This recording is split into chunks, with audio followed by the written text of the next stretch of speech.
नमस्कार मंडळी, कसे आहात तुम्ही? स्वागत आहे तुमचं माझ्या प्रफुल्लताई या चॅनलवर।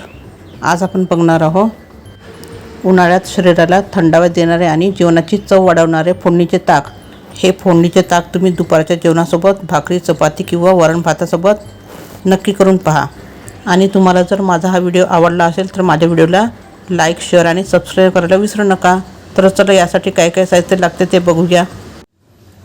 इथे बघू शकता आपण ताक करून घेतलेलं आहे। दह्यामध्ये पाणी घालून छान घुसळून घ्यायचं आहे रवीने आणि अशा प्रकारे आपल्याला ताक करून घ्यायचं आहे। बघू शकता असं। आता यामध्ये आपल्याला चवीनुसार मीठ घालून घ्यायचं आहे। इथे मी चवीनुसार मीठ घातलेलं आहे आणि साखर घालून घ्यायची आहे। इथे मी साखर घालून घेतलेली आहे आणि किंचित पाणी घालून घ्यायचं आहे। तुम्हाला ताक जितकं घट्ट किंवा पातळ पाहिजे असेल त्यानुसार इथे तुम्ही पाणी घालून घ्यायचं आहे आणि हे छान मिक्स करून घ्यायचं आहे। इथे हे आपलं ताक तयार झालेलं आहे फोडणीकरता। इथे आपल्याला ताकाच्या फोडणीकरता काही साहित्य लागणार आहे। कढीपत्ता घेतलेला आहे, कोथिंबीर स्वच्छ धुवून चिरून घ्यायची आहे बारीक बारीक, मिरची आणि लसूण घ्यायचं आहे। हे सुद्धा आपल्याला बारीक चिरून घ्यायचं आहे। आता चला आपण फोडणी देऊया। इथे आपण फोडणीकरता गॅसवर भांडं ठेवून घेतलेलं आहे। आता यामध्ये आपल्याला तेल घालून घ्यायचं आहे। इथे मी तेल घालून घेते। तेल थोडंसंच घालायचं आहे आणि याला छान गरम होऊ द्यायचं आहे। इथे बघू शकता आपलं तेल गरम झालेलं आहे। आता यामध्ये आपल्याला मोहरी आणि जिरं घालून घ्यायचं आहे। याला छान तडतडू द्यायचं आहे। फोडणी छान खमंग करून घ्यायची आपल्याला। आता यामध्ये आपल्याला मोहरी जिरं फुलल्यावर लसूण घालून घ्यायचं आहे। लसूणसुद्धा आपल्याला छान होऊ द्यायचं आहे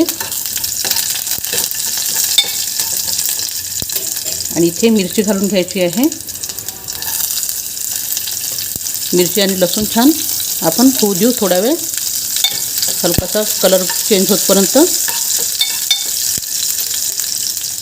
इथे बघू शकता आपलं लसूण आणि मिरची छान झालेली आहे, याचा कलर चेंज झालेला आहे। आता यामध्ये कढीपत्ता घालून घ्यायचा आहे आणि हळद घालून घ्यायची आहे थोडीशी आणि हे छान 1 मिनिट परतून घ्यायचं आहे।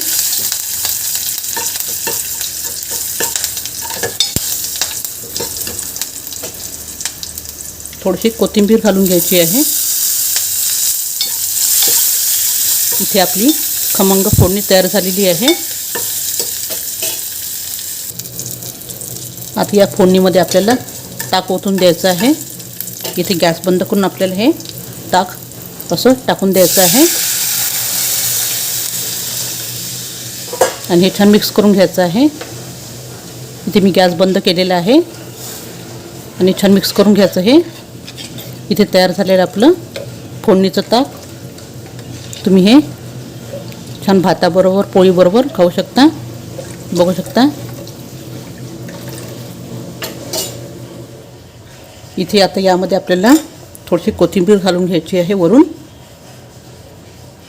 आणि गॅस बंद करूनच यामध्ये ताक ओतायचं आहे, कारण की आपण गॅस सुरू असताना ताक ओतलं तर ते फाटण्याची शक्यता असते। त्याच्यामुळे आपल्याला गॅस बंद करूनच ताक ओतायचं आहे।